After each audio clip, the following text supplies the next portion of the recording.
ਪੰਜਾਬੀਆਂ ਆਪਣੀ ਮਾਂ ਬੋਲੀ ਦਾ ਦਿਹਾੜ ਮੁੱਢਲੇ ਹੱਕਾਂ ਦੀ ਮੰਗ ਕਰਕੇ ਮਨਾਇਆ। ਲਾਹੌਰ ਪ੍ਰੈਸ ਕਲੱਬ ਦੇ ਸਾਹਮਣੇ ਪੰਜ ਦਰਿਆਵਾਂ ਦੀ ਧਰਤੀ ਦੀ ਰਹਿਤਲ ਤੇ ਬੋਲੀ ਉੱਤੇ ਮਾਣ ਕਰਨ ਵਾਲਿਆਂ ਦੀ ਵੱਡੀ ਗਿਣਤੀ ਮੌਜੂਦ ਸੀ। ਬਾਲੜੀਆਂ ਪੰਜਾਬ ਦੇ ਰਵਾਇਤੀ ਪਹਿਨਾਵੇ ਤੇ ਜਵਾਨਾਂ ਨੇ ਪੱਗਾਂ ਬੰਨ੍ਹ ਕੇ ਆਪਣੀ ਰਹਿਤਲ ਨਾਲ ਮੁਹੱਬਤ ਦਾ ਇਜ਼ਹਾਰ ਕੀਤਾ।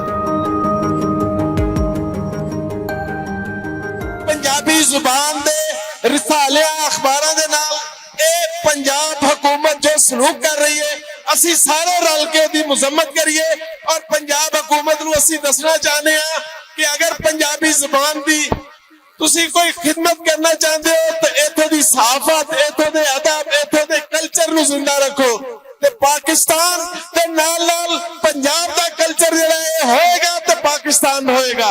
साडा मुतालबा ये वे कि पंजाबी नाल मतरई मां वाला सलूक क्यों किया जा रहा है। साडे इस सवाल का जवाब हुकूमत नूं देना पवेगा कि दूजे सूबियां च जिवें उन्हां दियां जुबानां नूं प्रमोट किया जा रहा है, इवें पंजाबी नूं पंजाब दे विच क्यों लागू नहीं किया जा रहा। पिछले 70 साल तो साडी इक्को ही आवाज है, साडा इक्को ही मुतालबा है वे कि पंजाबी नूं पंजाब च ਉਹਨੂੰ ਪੜਾਇਆ ਜਾਵੇ, ਉਹਨੂੰ ਸਕੂਲਾਂ 'ਚ ਪੜਾਇਆ ਜਾਵੇ ਔਰ ਉਹ ਜਿਹੜੇ ਲੋਕ ਜਿਨ੍ਹਾਂ ਨੇ ਪੰਜਾਬੀ ਲਈ ਕੰਮ ਕੀਤਾ, ਜਿਹੜੇ ਪੰਜਾਬੀ MA ਕਰਕੇ MPhil ਕਰਕੇ ਫਿਰ ਰਹੇ ਨੇ, ਉਹਨਾਂ ਨੂੰ ਨੌਕਰੀਆਂ ਦਿੱਤੀ ਜਾਣ ਔਰ ਉਹਨਾਂ ਦੀ ਨੌਕਰੀਆਂ ਨਾਲ ਹੀ ਜਦੋਂ ਤੱਕ ਅਸੀਂ रिस्क नहीं जुड़ेगा ये पंजाबी की तारीख अगे नहीं बढ़ेगी। पंजाबी बोलना जरूरी नहीं है, पंजाबी नजर आना भी जरूरी है ते पंजाबी कल्चर को अपने ऊपर अप्लाई करो ताकि तुहाडे बच्चे तुहानू देख के तुहाडे कोल सबक लैन और तुहाडे कोल पुछन साडा कल्चर कितना खूबसूरत है। सानू सब तो बड़ा मसला है कि ਅਸੀਂ पंजाबी बोलने ते शर्म करने हैं, ਅਸੀਂ पंजाबी होने ते शर्म करने हैं। सब तो वड्डी ਜਿਹੜੀ इस पंजाबी जुबान ਨੂੰ प्रमोट नहीं होंदी, साडे अंदर झिझक है कि ਅਸੀਂ ਬੱਚਿਆਂ ਨੂੰ उर्दू भी सिखा देने हैं, ਅਸੀਂ ਬੱਚਿਆਂ ਨੂੰ इंग्लिश भी सिखा देने हैं, ਅਸੀਂ ਬੱਚਿਆਂ ਨੂੰ मुख्तलिफ ज़बानां और सिखा देने हैं। अपनी जुबान सिखाने लगे सानू शर्म आती है। अपने घर तो शुरू करो, अपने बच्चों तो शुरू करो, बच्चों को पंजाबी सिखाओ, खुद पंजाबी पढ़ो, पंजाबी का कल्चर अपने ऊपर अप्लाई करो तो तुहाडे बच्चे भी पंजाबी होंगे इंशाअल्लाह ताला। पंजाब दे विच किन्ने वजीर आला रहे ने, क्या वो पंजाब तो बाहर दे सन?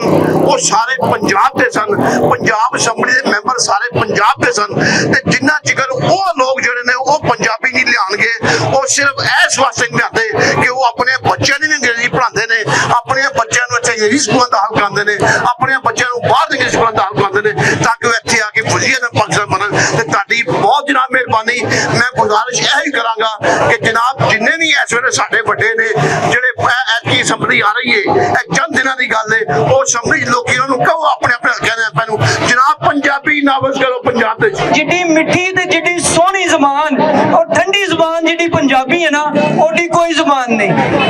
उन्हीं मिसाल इस तरह देना है, अगर अंग्रेज ने अपने प्यो नूं भी बुलाना है तो यू करके बुलाना है जी, इस तरह ही है। ते जिहड़ा पंजाबी बुलांदा अपने बाप नूं बुलांदा है ते की कहंदा है, अब्बा जी इधर आओ, यू नहीं कहंदा। ते तुहाडी बहुत मेहरबानी है, तुहाडे नाल मैं रिक्वेस्ट करांगा कि पंजाबी दा निसाब अपने स्कूलों च भी हायर करो, पंजाबी नूं आम करो। ठाकर नालों ठीकर चंगा ते जिह पानी पीवन कुत्ते, मुल्ला नालों कुकड़ चंगा जिहड़ा लोग जगावे सुते, बामन नालों चमियार चंगा जिहड़ा पैरी पवावे जुते, ओटो बुलिया रब मलाला नहीं ते बाजी लै गई कुत्ते। पहली क्लास तो नर्सरी तो शुरू किया जाए ताकि 11वीं 12वीं जाने वाले बच्चे जिहड़े ने उन्हें सही तरह पढ़ सकन और इस ज़बान नूं उच्चा किया जाए। चारां ज़बानां दे विचों सब तो ज्यादा सूबियां च बोली जाने वाली ज़बान पंजाबी। पंजाबी जिंदाबाद, पंजाब जिंदाबाद, पाकिस्तान पाइंदाबाद। पंजाबी जुबान एक ऐसी जुबान है कि जिन्हों खत्म करने की कोशिश की गई, लेकिन यदि अपनी ताकत नहीं है, यदि अपनी हिम्मत नहीं कि खत्म नहीं हुई। ये हुण पंजाबी दुनिया दी उन्हां जुबानां शामिल है जिहड़ियां जुबानां नवें सिरे तो उभर रही हैं, नवें सिरे तो अपना मकाम पैदा कर रही हैं और ये उन्हां जुबानां शामिल है जिहड़ियां जुबानां कमोडिटी बन चुकी हैं। ये वो जुबान है जिहदे बगैर कल्चरल एक्टिविटीज जिहड़ियां ने वो मुमकिन ही नहीं है। साडे हाकम सानू ये हक क्यों नहीं देंदे? क्योंकि सारी दुनिया दे विच ये फितरी तौर ते है कि हर बच्चा जिथे पैदा होंदा है उस जमीन दी, उस सकाफत दी, उस रहतल दी बोली बोलदा है। हर दुनिया दा हर शख्स इस तरह करदा है, लेकिन सिर्फ साडी ये बदकिस्मती है कि असी पंजाब च जम्मे आ, पंजाब दी मिट्टी तो बने आ, पंजाब च पढ़े आ, लेकिन सानू और साडे बच्चियां नूं इत्थे पंजाबी बोलण दा हक नहीं दिता जांदा।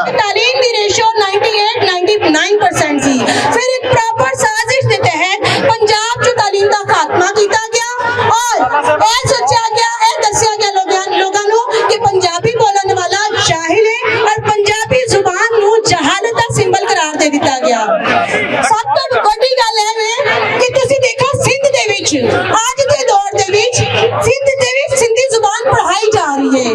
ਬਲੋਚਿਸਤਾਨ ਦੇ ਵਿੱਚ ਜਿਹੜਾ ਉਹਨਾਂ ਦਾ ਕੋਰਸ ਹੈ ਉਹਦੇ ਚ ਅੱਛਾ ਮੈਂ ਤੇ ਇਹਨੂੰ ਫਿਨਿਸ਼ ਕਰਾਂਗੀ ਕਿ ਪੰਜਾਬੀ ਜ਼ੁਬਾਨ ਨੂੰ ਰਾਈਜ ਹੋਣਾ ਚਾਹੀਦਾ ਹੈ ਔਰ ਪੰਜਾਬੀਆਂ ਦਾ ਪੂਰਾ ਹੱਕ ਹੈ ਕਿ ਉਹਨਾਂ ਦੀ ਜ਼ੁਬਾਨ ਨੂੰ ਇੰਟਰਨੈਸ਼ਨਲ ਲੈਵਲ ਤੇ ਰਿਕਗਨਾਈਜੇਸ਼ਨ ਮਿਲੇ। ਪੰਜਾਬ ਸਰਕਾਰ ਮੁਰਦਾਬਾਦ ਪੰਜਾਬ ਸਰਕਾਰ ਮੁਰਦਾਬਾਦ ਪੰਜਾਬ ਸਰਕਾਰ ਮੁਰਦਾਬਾਦ ਆਮਰਵੀਰ ਮੁਰਦਾਬਾਦ ਆਮਰਵੀਰ ਮੁਰਦਾਬਾਦ ਮੁਰਦਾ ਸੁਲੰਗੀ ਮੁਰਦਾ ਸੁਲੰਗੀ ਮੁਰਦਾਬਾਦ ਮੁਰਦਾ ਸੁਲੰਗੀ ਮੁਰਦਾਬਾਦ ਸਾਡਾ ਹੱਕ ਇੱਥੇ ਰੱਖ ਸਾਡਾ ਹੱਕ ਇੱਥੇ ਰੱਖ ਸਾਡਾ ਹੱਕ ਇੱਥੇ ਰੱਖ ਸਾਡਾ ਹੱਕ ਇੱਥੇ ਰੱਖ ਪੰਜਾਬ ਸਰਕਾਰ ਮੁਰਦਾਬਾਦ ਪੰਜਾਬ ਸਰਕਾਰ ਮੁਰਦਾਬਾਦ। ਇਸ ਮੌਕੇ ਉੱਤੇ ਨਿਗਰਾਨ ਹਕੂਮਤ ਵੱਲੋਂ ਪੰਜਾਬੀ ਸਹਾਫਤ ਉੱਤੇ ਪਾਬੰਦੀ ਦੇ ਖਿਲਾਫ ਗੱਲ ਕਰਦਿਆਂ ਜ਼ਾਲਿਮਾਨਾ ਹਕੂਮਤੀ ਹੱਥਕੰਡਿਆਂ ਦੀ ਨਿੰਦਿਆ ਕੀਤੀ ਤੇ ਆਖਿਆ ਕਿ 60% ਆਬਾਦੀ ਦੀ ਬੋਲੀ ਦੀ ਸਹਾਫਤ ਉੱਤੇ ਪਾਬੰਦੀ ਲਾਉਣਾ ਰਿਆਸਤ ਨਾਲ ਦੁਸ਼ਮਣੀ ਹੈ।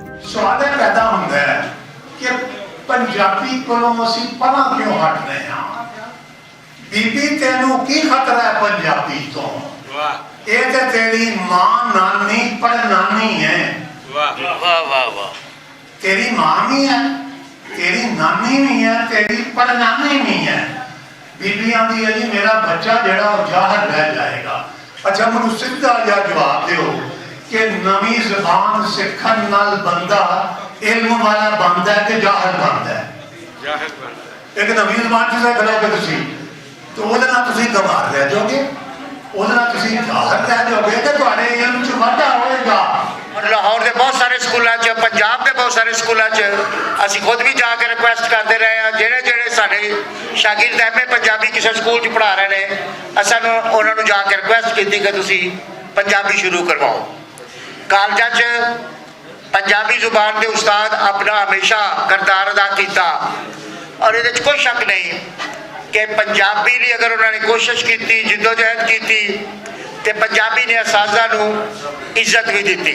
ਉੱਚਾ ਕਰਕੇ ਮੈਂ ਜਾਵਾਂਗਾ ਜੱਗ ਤੇ ਬੋਲ ਪੰਜਾਬੀ ਦਾ ਕਰ ਕਰ ਵੱਜਦਾ ਲੋਕ ਸੁਣਨਗੇ ਇੱਕ ਦਿਨ ਢੋਲ ਪੰਜਾਬੀ ਦਾ। ਕਰ ਕਰ ਵੱਜਦਾ ਲੋਕ ਸੁਣਨਗੇ ਇੱਕ ਦਿਨ ਢੋਲ ਪੰਜਾਬੀ ਦਾ। ਇੱਕ ਇੱਕ ਮਿਸਰੇ ਵਿੱਚੋਂ ਤੈਨੂੰ ਲਾਲਾਂ ਦੀ ਪੱਗ ਲੱਭੇਗੀ।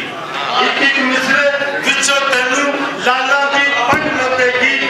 ਸਾਡੇ ਬਾਬਿਆਂ ਵਿੱਚੋਂ ਕੋਈ ਵੀ ਬਾਬਾ ਭੋਲ ਪੰਜਾਬੀ ਦਾ, ਬਾਬਾ ਭੋਲ ਪੰਜਾਬੀ ਦਾ। पंजाब गवर्नमेंट ਤੇ ਵਫਾਕੀ ਗਵਰਨਮੈਂਟ ਦੇ ਵਜ਼ਾਰਾ ਨੇ 21 ਅਖਬਾਰਾਤ ਨੂੰ ਮੀਡੀਆ ਲਿਸਟ ਤੋਂ ਲਾਤਾ ਗਿਆ, ਜਿਹਦਾ ਸਭ ਤੋਂ ਵੱਡਾ ਨਿਸ਼ਾਨਾ ਪੰਜਾਬੀ ਦਾ ਅਖਬਾਰ ਭੁਲੇਖਾ ਹੈ। ਭੁਲੇਖੇ ਨੂੰ ਸਿਰਫ ਇਸ ਗਰਾਊਂਡ ਤੇ ਮੀਡੀਆ ਲਿਸਟ ਤੋਂ ਉਤਾਰਤਾ ਗਿਆ ਕਿ ਉਹ ਆਪਣੇ ਹੱਕ ਮੰਗਦਾ ਸੀ।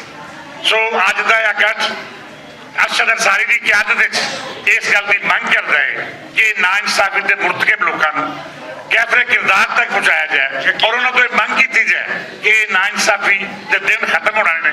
ਅਸੀਂ ਚੁੱਕੇ ਤਵੱਕੋ ਰੱਖਦੇ ਹਾਂ ਕਿ ਚੰਦ ਦੀ ਨਵੀਂ ਹਕੂਮਤ ਆ ਜਾਏਗੀ ਔਰ ਇਹ ਉਹ ਨਿਗਰਾਨ ਜਿਹੜੇ ਕਿ ਮੁਤਸਬਾਨਾ ਰਵੱਈਆ ਰੱਖੇ ਹੋਏ ਨੇ ਇਹਨਾਂ ਦਾ ਅੰਜਾਮ ਨੂੰ ਪਹੁੰਚਣਗੇ। ਮਾਂ ਬੋਲੀ ਜੇ ਭੁੱਲ ਜਾਓਗੇ ਕੱਖਾਂ ਵਾਂਗੂ ਰੁੱਲ ਜਾਓਗੇ। ਇਹ ਬੜਾ ਹੀ ਜ਼ਰੂਰੀ ਹੈ। ਤੁਹਾਡਾ ਆਪਣੀ ਜ਼ਬਾਨ ਦਾ ਤੁਹਾਡੇ ਉੱਤੇ ਹੱਕ ਬਣਦਾ ਹੈ। ਜਿਹੜੇ ਤੁਹਾਡੀ ਜ਼ਬਾਨ ਨਹੀਂ ਤੇ ਫਿਰ ਕੁਝ ਵੀ ਨਹੀਂ। ਮਾਂ ਬੋਲੀ ਅਗਰ ਨਹੀਂ ਨਾ ਤੇ ਫਿਰ ਕੁਝ ਵੀ ਨਹੀਂ। ਇਹਨਾਂ ਜਿਹੜਾ ਸਵਾਲ ਕੀਤਾ ਕਿ ਸਾਡੀਆਂ ਤਹਿਰੀਕਾਂ ਕਿਉਂ ਨਹੀਂ ਬਣ ਸਕੀਆਂ, ਅਸੀਂ ਕਮਜ਼ੋਰ ਸਾਂ।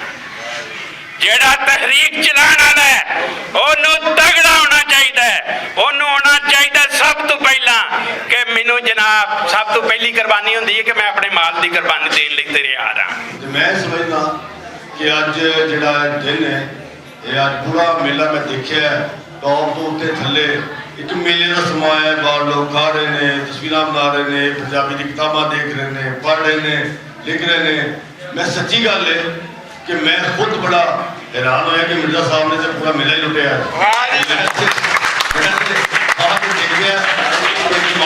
लेकिन भट्ट साहब तुम भाई हो और जिन्ना तुम काम कर रहे हो ये बारे तो मैं समझना कि बड़ा काबिल सताइश है, काबिल तहसीन है। और दूसरी गल जी तुम हमने की और बिल्कुल है मैं पता है मैं खबरें पढ़िया ने वालियां कि पंजाब हुकूमत जी है ये आरजी हुकूमत चली गई। भट्ट साहब खैर करे 4 दिन रह गए इंशाअल्लाह। ये आरजी हुकूमत ही चली गई, आरजी लोग सारे चले गए हैं लेकिन जड़ियां ने दिहाड़ियां लाइया ने इन्होंने हिसाब भी सीट लैना है। इंशाअल्लाह जेडे इन्होंने वर्कर्स कुछ हमले कीते ने ओदा भी हिसाब भट्ट साहब इंशाअल्लाह ਜਿਹੜਾ ਸਾਡੇ ਵਰਕਰ ਦੇ ਉੱਤੇ ਹਮਲਾ ਕਰੇਗਾ ਉਹ ਕਾਬਲੇ ਮਾਫੀ ਕੋਈ ਨਹੀਂ ਹੈ।